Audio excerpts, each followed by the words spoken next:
So we just received what appears to be an RangeRover Sport SVR 2020.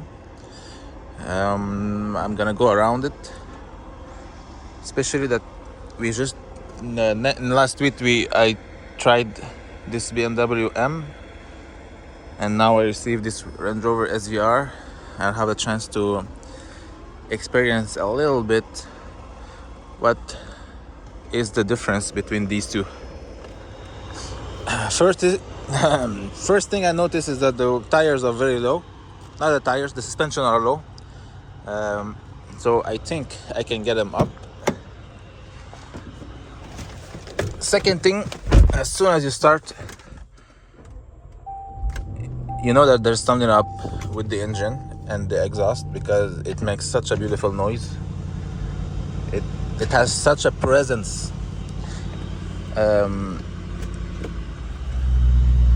Now I think this is a stock exhaust, because the car, although it's 2020, it's coming here directly from Alberta Range Rover dealership.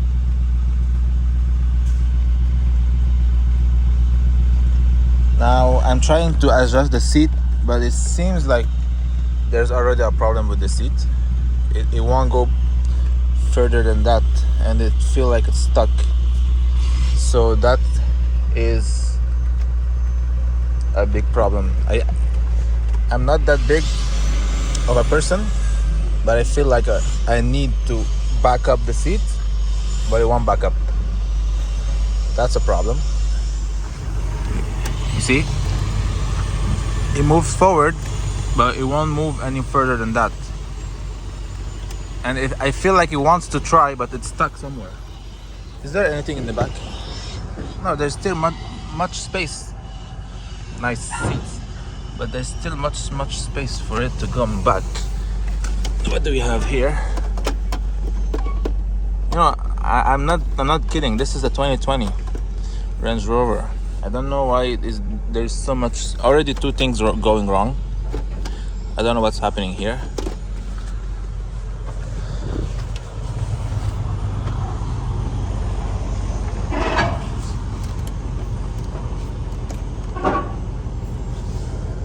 That's a nice feature. I guess it tells you when there's upcoming traffic or bicycles while you're trying to open the door. I think that's what this thing does, and if it does, that's particularly amazing. You have some luxury compartment within the door. Even when you open it, you feel how it's a feature that is similar to the 1990 Mercedes and old luxury cars. So that's cool. Let's back it up and see. Now you don't have that new kind of screens that they put in the new cars. Now I don't know if in the 2024 Range Rover Sport you'll get that. I get that this is still 2020 and that technology is advancing very fast, but this is still pretty amazing already. The screen that they implemented over there, and then you have another one over here that inclines at the same time. And the AC in this car. The AC in this car is amazing. I just started the car, but I already feel so cold. Now I see there's a lot of smoke coming up from there. So let me just make sure there's nothing. Oh no, they're trying to start a car, which the engine is not good. All right.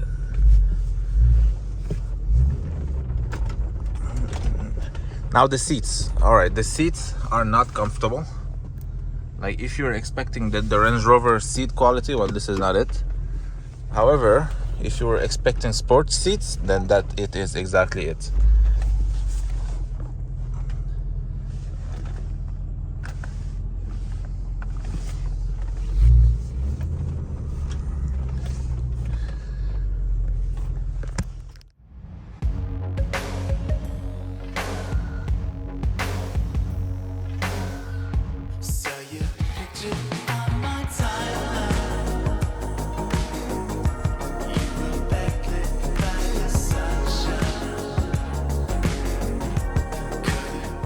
the space between the liners and the tire, I can almost put 2 fingers. But on this side, barely one. So I believe there's already suspension problem with this one. It's crazy. So many problems already. I didn't want to talk about this, but there is also fitment problem with the front grille. I know it's 2020. It's a used one. It's not super new, but still, not even 2 years. I already have 4 problems, and I haven't even done 5 minutes with the car.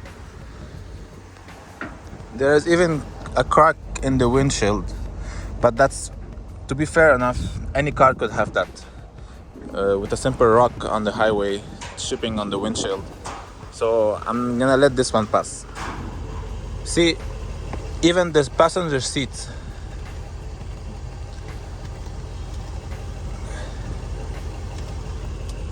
it goes further than the driver's seat.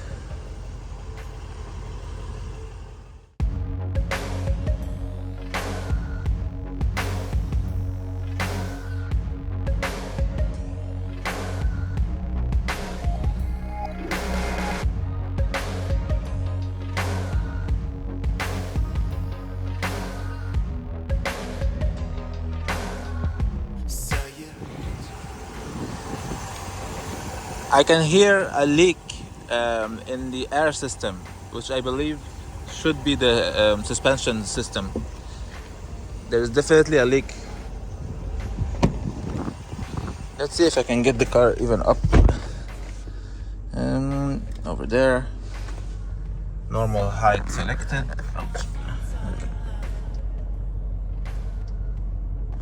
Okay, the car is lifting. So it's working.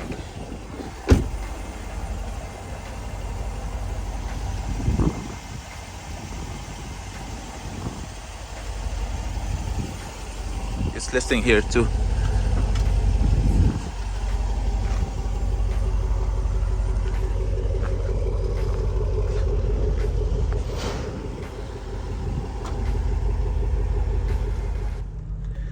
So I'm gonna park it and see how long will it take for the air suspensions to go back down, or if it will hold the pressure, the air pressure.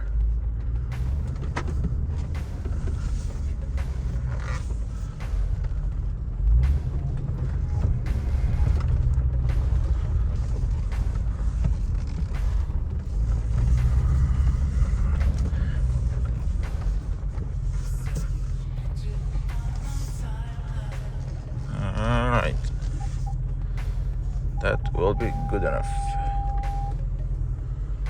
Let's just hear the engine one last time.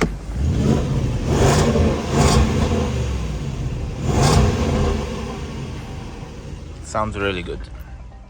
So far so good. I'm not hearing any leaks anymore, and the level is stable for now. So I have 2 more tests to do on this car. First one is I'm gonna test the AC system. I have a temperature gauge with a laser. So the plan is to turn the car on for 10 minutes with the full AC, and we're gonna check what the temperature is gonna be on the seats, just to see how quick and how efficient the AC system is on this car. So I guess a 10-minute test is fair enough, and since the car will be stationary, it will simulate being in traffic, and because the more the engine is revving, the more you're driving, the easier it is for the compressor to make the AC work and make it colder. But the hardest part is when you're stationary and when the car is having to make sure that it's cold enough. So I'm gonna let it run for 10 minutes and we'll see. Go.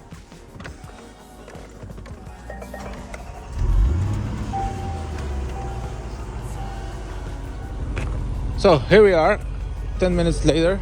Let's go and see how cold is it on the inside. I'm gonna take my temperature measurement gauge. Let's see on the outside, for example, where should we aim? Because there's a laser. Let's see on the body over there. So here we have 33 degrees. If you go on Fahrenheit, 92 Fahrenheit, on the outside. That's the outside. Now inside, on the seat, we have 23 or 73 Fahrenheit. And that's on the seat. If you go directly on the vent, it's gonna be colder because this is the source of the see, we have 8, 7 or 45 Fahrenheit. So here are the numbers. I don't have any reference to know if it's good or bad, but what I know is that I feel cold at the moment. The seat feels cold as well. So I'm gonna find a way. Maybe I'll take this RAV4 as a reference and I'll test this one and check. This is a 2017 one. I'll check, let's make the RAV4 the reference and base all the other tests on this one. So here we go. Let's reference the AC test on the RAV4 2017. The exterior body says error. Why does it say error?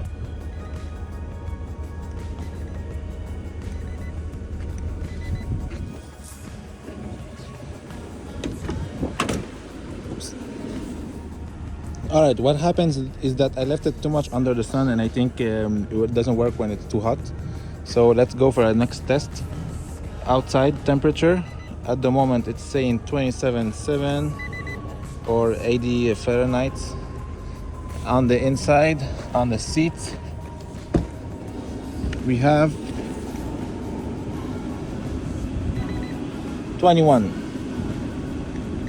Okay, and on the vent directly we have 7,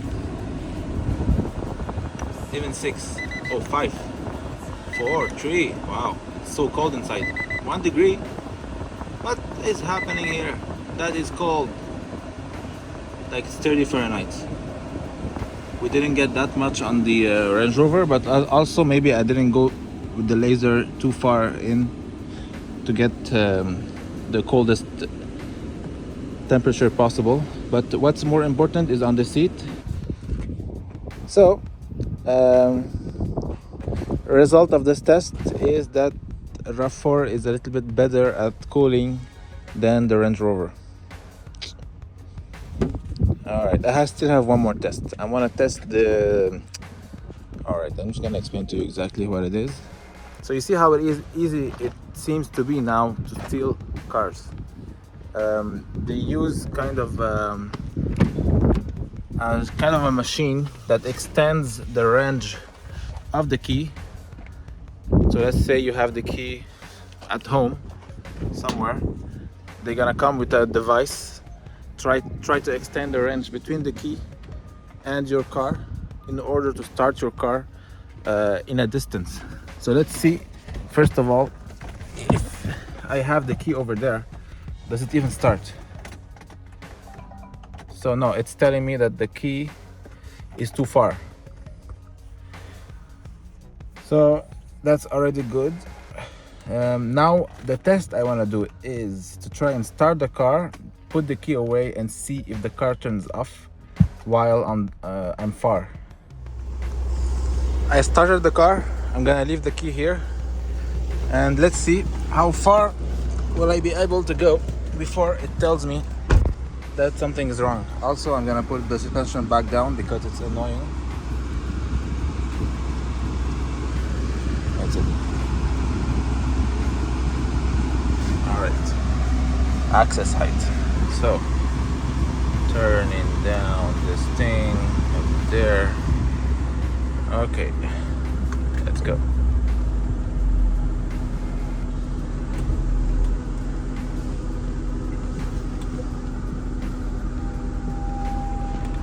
I feel like there's a big fan noise on the back, which is annoying.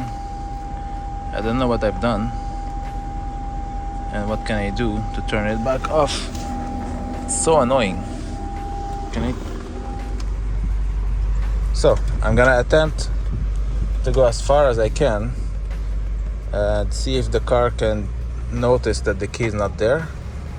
Hopefully the car turns off, but I think it won't.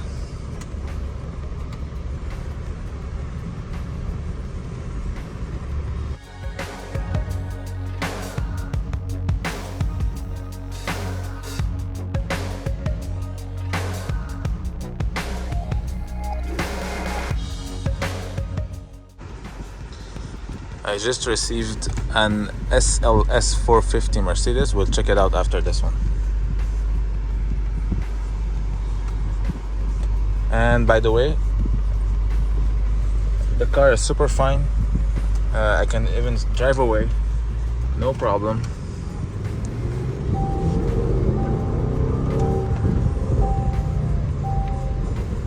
The car has not even noticed that the key is not in there. So I've yet to see a car that will turn off without its key inside. I have yet to see one. And somehow I'm also stuck in first gear. I don't know why.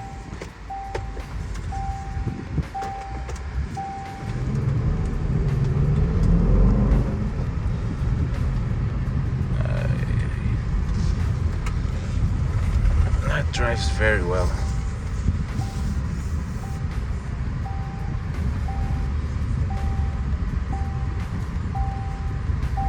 Let's go back in.